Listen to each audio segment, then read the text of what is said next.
Our next topic has to do with the Blink study, and this has to do with a link that was sent to me for an article published on August 17th in a little publication called the New York Times, which said contact lenses may slow nearsightedness in children. And this was mentioning the Blink study in the New York Times, and I thought that was very newsworthy considering. Paul, why don't you give us a rough overview of what is the Blink study and why is this important? Well, the Blink study, what it looked at was it was comparing ultimately back to Cooper vision again, the bioaffinity multifocal lens, and it looked at using the 150 distance ad versus the 250 distance ad. And what they found was that there was a significant or a statistically significant finding that when you use the 250 ad, they were able to control myopia over a 3-year period by I think it was 46% compared to controls, and I think axial length progression by like 36 or 38%. I forget the exact numbers.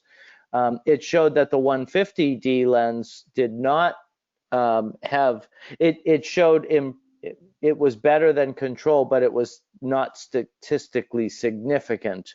So the result was use the 250 ad, and you may need to add, push a little bit of minus into those lenses because you are putting so much plus into that mid peripheral part of the lens.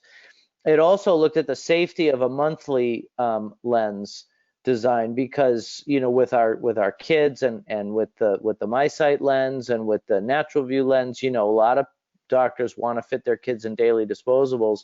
So this looked at the safety profile of the monthly replacement lens, and there were close to 10% of the entire cohort had adverse event. But of those adverse events, a lot of them were very, very mild and minimal type situations, like allergies, for instance. There was only, I think, 9 out of over 300 that had any kind of an infectious situation that occurred. So I think it's a cool study. I think it reinforces what many of us that do this already know, which is you got to put the highest ad power you can on these kids to gain some degree of control.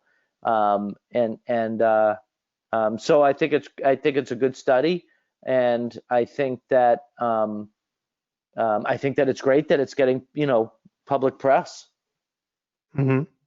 What do you think that this will do now, having that kind of public spotlight on it from the New York Times? Like, what does that mean for the future? Jonathan, what do you think? Well, I think the New York Times is one of the most widely read journals in the world. So that's for sure going to get some international attention. I think it'll get a lot of thought leaders and a lot of larger corporations paying attention to it. I'm hoping by being in such a prominent journal.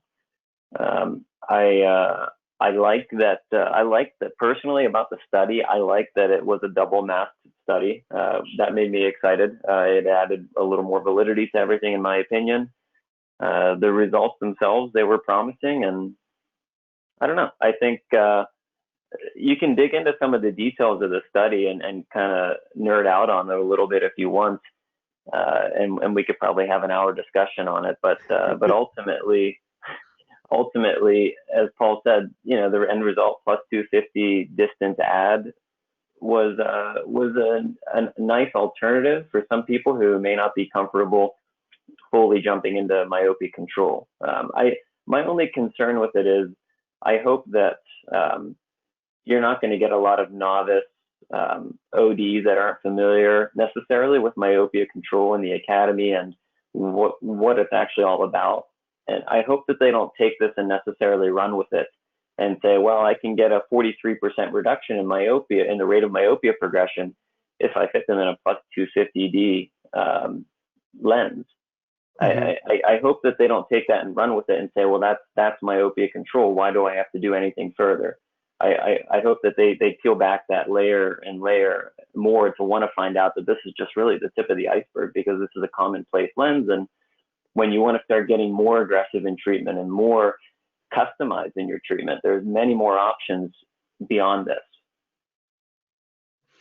Yeah, that's a great point. And I'm glad that you brought that up, because when we try to talk with docs about myopia control and ortho-K and the effects of myopia, we keep getting this response, and I have no problem with this response about show me the studies, show me the science, show me the information to back that up. And I think it's important to understand that's something you see in a lot of our circles is here's an update on the Blink study and what we need to understand about it. So Cheryl, what are the critical points as far as communicating this, kind of like what Jonathan was saying? What are the critical points that need to be understood about the Blink study moving forward?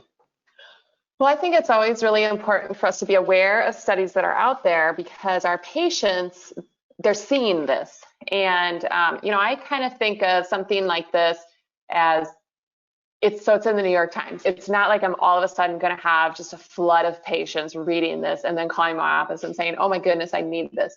But what it does is it validates us. So when I'm there talking to a parent and telling them about this, and they're thinking it might be voodoo, it might be hocus pocus, then they go home and they do a Google search and they see, oh, well, the New York Times had an article about this. And so it just really validates what we're doing, what we're trying to tell our patients. And kind of going back, to what Jonathan was talking about, I am not as concerned that doctors are just going to take this and run with it. I see it like a gateway for them. And they might just try it here and there. And, I always hear people say, well, we don't want doctors to just dabble in myopia management. And I absolutely agree with that. But I think we do need to entice them. And if they have something that they can try that's really not that hard and they see success with it, then perhaps it kind of lights a spark in them and kind of maybe can create a passion where now, okay, I'm interested. So maybe now let me learn a little bit more about that. Oh, I see, now there's daily disposable options too. And oh, I see that, maybe the effectiveness of that higher ad is more. Or, oh, wow, well, maybe I want to learn more about atropine. And then finally, that harder step, orthokeratology. Boy, I wish I could do this with that patient, but boy, they really aren't going to do well in a soft lens. Let's start tackling orthokeratology. And so I do see it as just a really fantastic introduction for a lot of doctors. And I don't know if I actually answered your question very directly. You did. Yeah, you did. but yeah, those are just kind of the thoughts that roll around in my head about this. So if we could design, and I'm not saying we should just do it now, right? But if we could design because we don't want dabblers, and that's a message that's been repeated over and over and over again with everybody that I've spoken with in the AAOMC. You have people who come from those different backgrounds of getting into myopia control. And there's a lot of people that start with dabbling. Maybe it didn't work out, or maybe they only did a few cases. And what is it really going to take to get people from point A to point B? So, if we could develop some sort of process, what do you think what that would look like? I just think it's so important for doctors to know where some really valuable resources are to help them understand things more, to help them simplify it, to have peer support, and to really help institute myopia management into their practice and institute it really well. And so, for anybody out there listening, I would definitely pitch the Vision by Design meeting every year. It is a meeting that focuses so much on not just orthokeratology, but also the other types of myopia management. And it's just such a lovely way to tie everything together and to help it make sense and to talk to other doctors who are doing it. I kind of want to throw that pitch out there because I don't know if all the doctors know that it's available, and it's just wonderful. Yeah, I don't think that a lot do. I think this is an extremely intimidating process for a lot of optometrists out there. And Paul, we've implemented various methods for our membership to communicate, including we have our Google group and our Discord server. And recently we launched a new base membership, which is like an introductory membership option because education is our primary goal. And if you're looking at our standard membership and the benefits that you get from that, we've opened the doors and said, well, why don't you become a base member? It's free and you get a fraction of the benefits that standard members get. One of those benefits is coming into our Google group and our Discord server and being able to ask those kind of questions. And it's crazy to me how people, I don't know, maybe it's just my personality, right? If I want to know something, I just start asking questions. I don't care how stupid I look. I don't have any pride, right? If I need to know something, I'll just start asking questions about it because that's who I am. And it's crazy to me that people would come into a community, like we even have a Facebook group, and it's got tons of people in there. It's crazy to me that people just don't start asking questions, and it's almost frustrating to a certain extent because it's like we have this information, we have this resource. What do you think is that next step for us? Like, we open that door to that free membership. We can't do Vision by Design, unfortunately, right now because of the pandemic, but I'm always interested to hear what people have to think about, bridging that gap. So I think it's really interesting that you talk about how people don't just ask those questions, but a lot of people are intimidated. They're intimidated that they're going to be called out as not looking intelligent, or that somebody's going to tell them that was a stupid question. What I love most about the new Discord group that you started with the AAOMC is that it's so simple and easy to use on your phone and to just see those conversations, and the way you've sectioned out, like you've got the section just for articles. So if I want to go and see, well, what is that Blink study again? And there's the link to the Blink study right there.